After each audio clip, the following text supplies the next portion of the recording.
Good evening. How's everybody doing? Come on, y'all doing a whole lot better than that. I can look on your face and tell you you're doing a whole lot better than that.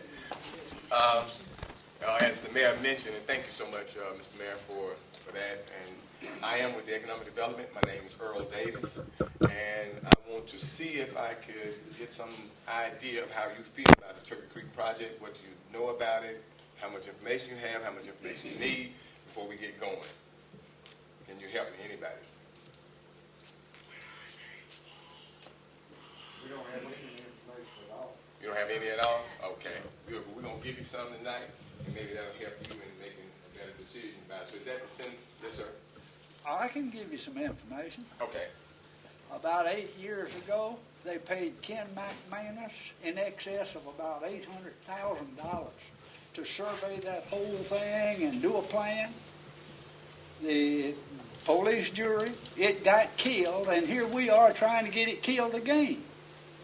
And we did, nobody, mine or Lake, we just don't want our homes flooded. This lady's house went underwater after Gustav. It almost got his office. It almost got my house. It got First National Funeral Home Chapel. It got Mike Kramer's office. It got Steve Williams, Lisa Steve Williams, right, by Prime America. Edward Got Jones, 120 Lisa acres. Palmer. Yeah, Edward Jones. Got 120 acres, and we cultivate knee-deep water. We live north can't of stand any more water. We don't need water.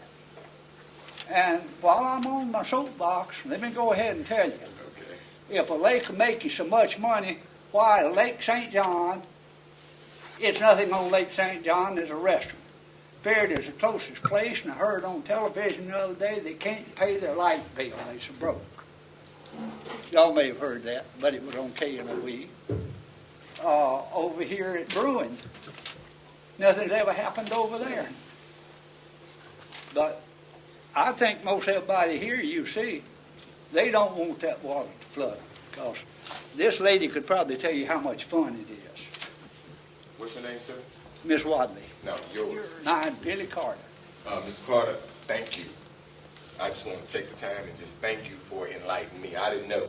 I'm Well, not from here. Just Yeah. thank you for that. Yeah, I see. Well, But I don't mind telling you what I know. I know, and and I how I appreciate feel. it. That's the only way we will know, and I Yeah. appreciate that. But here's one thing I want you to be aware of. This is something I really need you to be aware of.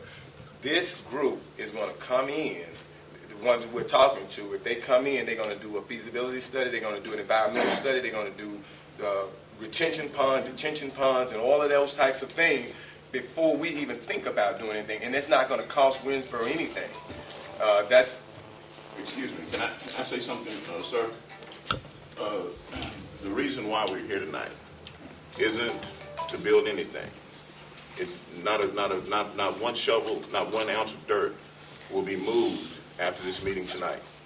The sheer purpose of this meeting is to determine whether or not a feasibility study is warranted. Now, a feasibility study will simply examine all of those issues that you just brought up, as well as the economic impact of the area, on the area, the possible increase in property values, the jobs that potentially could be created, flooding issues, all those things.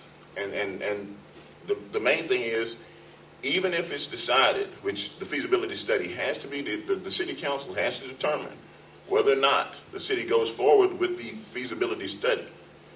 But even if the city goes forward with the feasibility study, nothing can happen after the study is completed without the consent of the Winsboro City Council. So the whole purpose behind this meeting tonight is to enlighten you about a feasibility study, which is designed to enlighten you about the feasibility of actually doing the project. That's all that is going to happen tonight. That's all we're here to talk about, is whether or not to conduct a study to find out the good or the bad about possibly pursuing this avenue. Well, did I see something like 1.8 million for this? That's an estimate, and it might be. That might be the cost. One of the things that the council did in the last meeting was they came up with a proposal that was passed that said we had to take bids from other firms so it'll be the lowest bid that actually gets the project.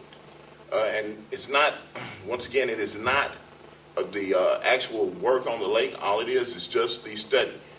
There are a lot of issues that have to be looked at. You brought up flooding.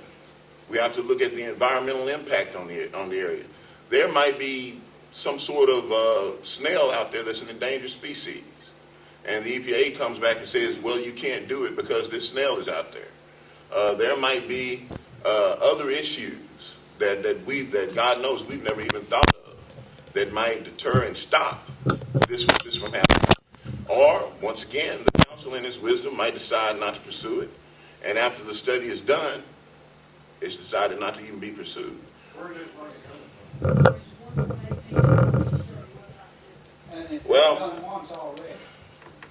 Well, actually, the study that was done by McManus, if I'm not mistaken, wasn't necessarily completed. Now, you're saying you're wasting $1.8 million. Well, I would rather see $1.8 million used in Franklin Parish than to see it, and I said this the last time, than to see it used on the study of mosquitoes in Iowa. I mean, that's my personal opinion.